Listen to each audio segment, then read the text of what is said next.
Hello दोस्तों, मेरे कहानी वाले चैनल पर आप सबका हार्दिक स्वागत है। तो दोस्तों, हमारी आज की कहानी है बाबी ने ननद को धंधे वाली कहकर मारा था चांटा। फिर ननद ने अफसर बनकर बाबी को ऐसा चांटा मारा कि सभी दंग रह गए। तो आइए दोस्तों, अब हम कहानी पढ़ना शुरू करते हैं। यह क्या कर रही हो बाबी? तुम्हारी हिम्मत कैसे हुई माँ पर हाथ उठाने की? काजल ने चिल्लाते हुए कहा। जैसे तुम्हारी माँ की हिम्मत हुई मेरी बेटी पर हाथ उठाने की।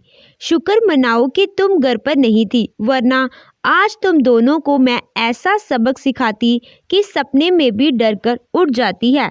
प्रतिभा ने कहा। रुको बाबी, आ जाने दो भैया को, वही तुम्हें बताएंगे, काजल ने कहा।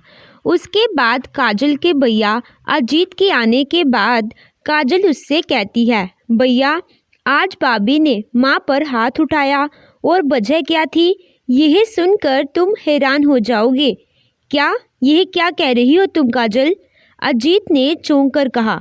हाँ बेटा, गुड़िया छत पर थी मेरे साथ, तो वह बहुत शरारतें कर रही थी।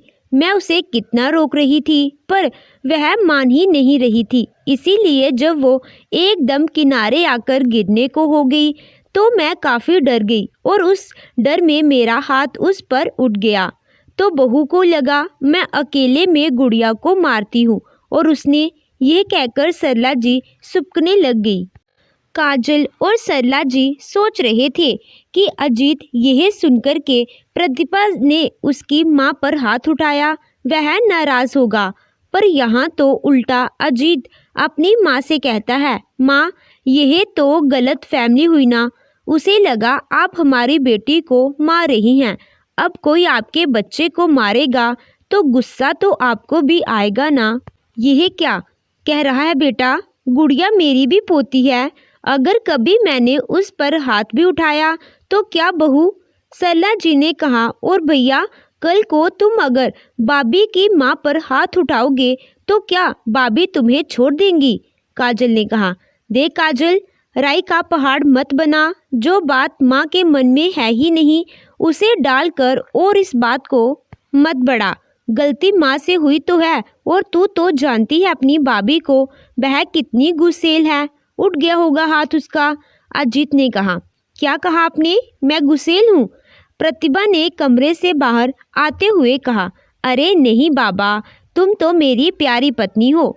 यह कहते हुए अजीत उसके पीछे पीछे अंदर चला गया, जहां सरला जी और काजल बस हैरानी से उन्हें देखते रह गए। देखा माँ, आज भैया के लिए यह एक छोटी सी बात होगी। आज तो बाबी ने आप पर हाथ उठाया, कल पता नहीं घर से ही निकाल दे हमें, काजल ने कहा। छोड़ बेटा, जाने दे, हम और कर भी क्या सकते हैं। जब खुद का ही सिक्का खोटा हो तो दूसरों को क्यों इल्ज़ाम देना? सरला जी ने अपनी आंसू पोंछते हुए कहा। माँ आप चिंता मत कीजिए, मैं आपको इस जिल्लत से छुटकारा दिलाऊंगी, काजल ने कहा। वह तो यहाँ माँ बेटी मेरे खिलाफ षड्यंत्र रच रही हैं, प्रतिभा ने कहा। बाबी, आपके खिलाफ हम क्या षड्यंत्र रचेंगे? जो खुद षड्यंत्रों की महारानी हो उससे हम क्या ही खेल खेल लेंगे, काजल ने कहा। बहुत ज़्यादा जुबान चलने लगी है आजकल तुम्हारी। जल्दी से तुम्हें इस घर से भगाना पड़ेगा। आज ही कहती हूँ तुम्हारे भैया से कि तुम्हारे लिए रिश्ता ढूंढे, कोई भी लंगड़ा अंधा पकड़ कर लाएं और तुझे ब्याह दे, प्रतिभा ने कहा। मेरी चिंता करने की आप दोनों को कोई ज़रूरत नहीं, मैं अपना खुद देख लूँगी, काजल ने गुस्से होकर कहा। अच्छा, आज तक तो तेरे भैया ही पाल रहे थे तुझे, फिर अब से खुद का देख लेगी? कोई धंधा शुरू किया है क्या? प्रतिभा ने कहा। बाबी चुप हो जाओ वरना, काजल चिल्लाते हुए कहती है। वरना क्या मनहूस, तेरी इतनी मजाल जो तू मुझ पर चिल्लाए। यह कहते हुए प्रतिभा काजल को एक चांटा लगा देती है और फिर कहती है, अगले 1 महीने में जो तेरी शादी ना करवाई तो मेरा नाम बदल देना, बहुत महंगा पड़ेगा तुझे मुझसे पंगा लेना, प्रतिभा ने आंखें बड़ी बड़ी करके कहा। प्रतिभा यह कहकर चली जाती है और इधर सरला जी काजल को पकड़कर रोने लगती हैं और कहती हैं, क्या ज़रूरत थी बेटा इस डायन से उलझने की। अब पता नहीं किसके साथ तेरा रिश्ता तय कर देगी। और जैसे ये कहकर गई है ना, मुझे बड़ा डर लग रहा है, क्योंकि 1 महीने में कोई अच्छा लड़का तो मिलेगा ही नहीं। माँ, आप चिंता मत कीजिए, वह मेरा कुछ बिगाड़ नहीं पाएंगी, काजल ने कहा।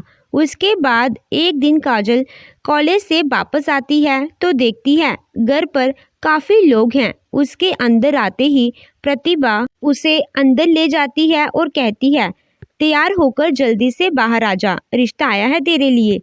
यह कहकर वह बाहर चली जाती है। तभी सरला जी अंदर आकर कहती हैं, देख कहा था ना तुझे, इससे मत उलझ। देख एक बूढ़े को लेकर आई है तेरे लिए, और वह नालायक तेरा भाई भी उसकी हाँ में हाँ मिला रहा है। एक काम कर, तू अपने कपड़े समेट और अभी निकल जा यहाँ से। मैंने मौसी को फोन कर दिया है, तू कुछ दिनों तक वहीं रहे, बाद में यह मामला ठंडा हो जाए तो तुझे बुला लूँगी। मैं क्यों जाऊँ यहाँ से, मैंने कोई पाप नहीं किया है माँ।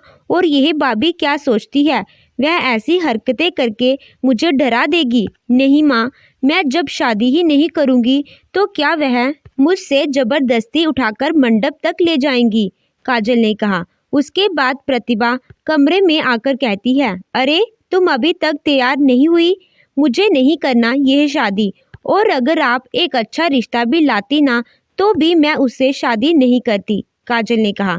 शादी नहीं करेगी, ठीक है, कल को मम्मी जी या तुम्हारे साथ कोई अनहोनी हो जाए तो मुझे मत कहना, प्रतिभा ने कहा। आप हमें धमकी दे रही हैं भाभी, पर मैं इनकी गीदड़ धमकियों से डरने वाली नहीं, काजल ने कहा। ठीक है, फिर तुम निकल जाओ यहाँ से, हम तुम्हारी जिम्मेदारी और नहीं उठा सकते, प्रतिभा ने कहा। बहू, यह घर हम तीनों के नाम पर है, जितना हक अजीत का है उतना ही हक काजल का भी है। तुम कौन होती हो इसे निकालने वाली, सरला जी ने कहा। अच्छा रुकिए, आप लोग एक बार इन मेहमानों को विदा कर दूं, फिर आप लोगों को बताती हूँ यह घर किसका है और कौन रहेगा यहाँ पर। यह कहकर प्रतिभा बाहर चली जाती है और मेहमानों को कहती है, वह लड़की को रिश्ता मंजूर है, आप लोग बस शादी की तैयारियां कीजिए। इसके बाद फिर प्रतिभा अंदर आती है और इस बार अजीत भी उसके साथ अंदर आकर कहता है, तो क्या कह रहे हैं आप लोग, कैसा घर, किसका घर? यह घर मेरा है और अब मैं प्रतिभा के नाम करने वाला हूँ। तेरा घर? यह कब हो गया बेटा? तेरे पापा के जाने के बाद यह घर हम तीनों के नाम हो गया था, सरला जी ने कहा। माँ, आपकी याददाश्त कमज़ोर हो गई है शायद। मेरी शादी से पहले ही आप दोनों ने ये घर मेरे नाम कर दिया था। हाँ, यह बात अलग है, यह आप लोगों ने अनजाने में हुआ, पर जैसे भी हुआ हो अब यह घर मेरा है, और अब आप लोगों ने ज़्यादा नाटक किया तो घर से निकाल दूंगा। और सुनो काजल, अगले हफ्ते तुम्हारी शादी है मंदिर में, तो अब से तुम्हारा घर से बाहर निकलना बंद। अजीत ने कहा। ठीक है भैया, मैं तैयार हूँ शादी के लिए, काजल ने कहा। अजीत और प्रतिभा के जाने के बाद सरला जी कहती हैं, बेटा तू यह क्या कर रही है, तू उस बूढ़े से शादी करेगी? तेरे पिता की उम्र का है वह, शादी तो मेरी नहीं होगी माँ, पर हाँ आतिशबाजी जरूर होगी। आप तो बस इंतज़ार कीजिए, काजल ने कहा। फिर शादी के पहले वाले दिन प्रतिभा काजल से कहती है, सुनो काजल, कल हमें सुबह जल्दी निकलना है मंदिर के लिए, और मम्मी जी आपको कहीं जाने की ज़रूरत नहीं, काजल को वहीं से विदा कर देंगे। यह उसकी सज़ा है, मुझसे उलझने का अंजाम अब उसे पता चलेगा। यहाँ सरला जी का रो रो कर बुरा हाल हो रहा था, वहीं काजल बिल्कुल खामोश थी। सरला जी हजार कहने पर भी वह इस शादी के लिए राजी थी। शायद मेरे बारे में सोचकर यह कदम उठाने जा रही है, सरला जी ने सोचा। सुबह जब सभी तैयारी कर रहे थे निकलने की कि तभी दरवाजे पर पुलिस आ जाती है। पुलिस को देखकर प्रतिभा और अजीत चौंक जाते हैं और इनसे पूछते हैं, क्या हुआ सर, क्या बात है? हमें तो यहाँ आना ही था, वह हमें ऑर्डर जो मिला था, पुलिस ने कहा। लगता है काजल ने इन्हें यहाँ बुलाया है, कहीं उससे हमारी कंप्लेंट तो नहीं कर दी ना। प्रतिभा ने फुसफुसाकर अजीत से कहा। रुको, मैं अच्छे से पूछता हूँ, अजीत ने कहा। लगता है आप लोगों को कोई गलतफहमी हुई है या फिर आप किसी गलत पते पर आ गए हैं। यहाँ तो किसी ने आप लोगों को नहीं बुलाया, अजीत ने पुलिस से कहा। नहीं, हमें कोई गलतफहमी नहीं हुई है, हमें यहाँ हमारी मैडम ने बुलाया है। पुलिस ने यह कहते हुए किसी को फ़ोन किया और कहा, हाँ मैडम, हम बाहर ही खड़े हैं। फिर भी पुलिस आपस में कहते हैं, ए रुको, यही मैडम ही बाहर आ रही हैं। फिर काजल आती है, पुलिस की पोशाक में बाहर उसके साथ उसकी माँ भी होती है और उसके बाहर आते ही वह सारी पुलिस उसे सैल्यूट मारकर कहते हैं, मैडम किन्हें पकड़ना है? इन्हें? हाँ, और भी पहाड़ी वाले मंदिर में हैं। यहाँ मेरे भैया भाभी पैसे लेकर मेरी शादी जबरदस्ती एक बूढ़े से करा रही हैं। वह अपने अत्याचार में यह भी भूल गए कि उनकी बहन आईपीएस की तैयारी कब से कर रही थी। मैं तो उस दिन ही यह खबर सबको बताने वाली थी, पर भाभी को माँ पर हाथ उठाते देखा तो चुप हो गई।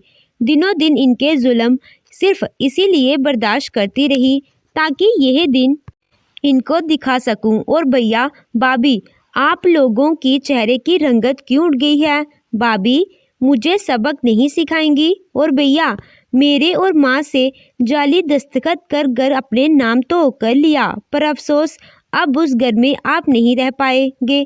अब तो आप लोगों को आपकी असली जगह मैं दिखाऊंगी ताकि सभी को पता चले एक आईपीएस ऑफिसर के भैया भाभी कितने बड़े फ्रॉड हैं, काजल ने कहा। काजल, हमें माफ़ कर दे, हमें पता नहीं क्या हो गया था।